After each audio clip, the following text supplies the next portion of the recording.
When you're buying a new TV, there's a lot to consider. Choosing the right screen size is important, and deciphering all those tech-related acronyms can be a chore. In this guide, we're going to give you all the tools you need to make the right decision. For most living rooms, you'll do best with a 50-inch or larger TV, and remember, that's measured diagonally. You can go as big as your entertainment center and wallet will allow. The key is to look at the dimensions of the TV in the specs section and find out how wide and how tall it is to make sure it will fit your space. Also, take a look at the TV stand's dimensions to ensure a good fit. If you're wall mounting, don't worry about weight. There are mounts for every size and weight TV out there. For a bedroom or kitchen TV, again, pull out the tape measure, gauge what feels and fits well for the space, and take a look at those TV dimensions to get the right size. HDTV, or 1080p Full HD TV, used to be the king of the hill when it came to screen resolution, but that's no longer the case. 4K Ultra HD, which is 4 times the screen resolution as 1080p, is now the new standard, and 1080p is on the way out. 4K delivers a much sharper image than HD at larger screen sizes, and it lets you see all the tiny details in a picture where everything looks more crisp. HDR, short for high dynamic range, can make a huge difference in picture quality. It's only available on newer 4K TVs, and the combination of 4K and HDR deliver an amazingly lifelike picture. With HDR, you get much better contrast and even finer color shades.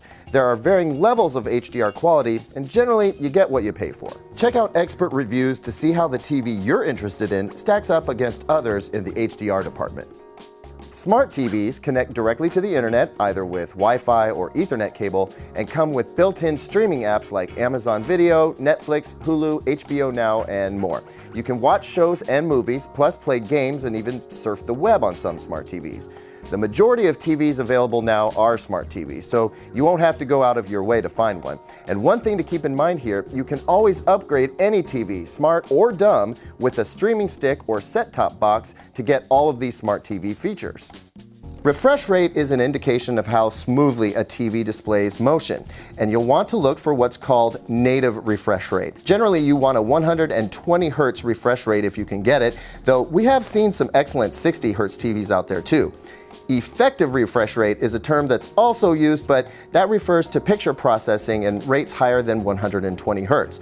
We recommend ignoring both effective refresh rates and anything over 120 Hz. Here's the bottom line. There is no such thing as a 240 Hz TV. There's 60 Hz and 120 Hz, and that's it. TVs have lots of inputs and outputs, and HDMI is the standard way of connecting a source to a TV. To future-proof your TV, look for at least 3 HDMI ports.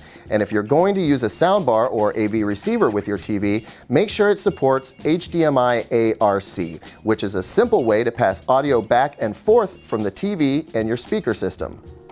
These acronyms can be confusing, but we'll make it really simple. There are really only 2 types of TVs made today: LED backlit TVs and OLED. Most TVs available now are LED TVs, and they use what's called an LCD filter to deliver the image you see.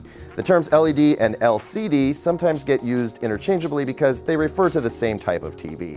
Some higher-end LED TVs also use quantum dots to deliver deeper and more accurate color, as well as better contrast. You'll see acronyms like QD or QLED to denote this. Think of these as LED TVs on steroids. OLED TVs, on the other hand, are a newer kind of technology that delivers better black levels, better contrast, and a wider viewing angle than LED TVs, all in a very thin panel. They're on the high end of the price spectrum, but not significantly more expensive than top-tier LED TVs. We hope we've demystified some of the newer terms and trends with today's TVs. Armed with this information, you should be in a prime position to choose the best TV for you.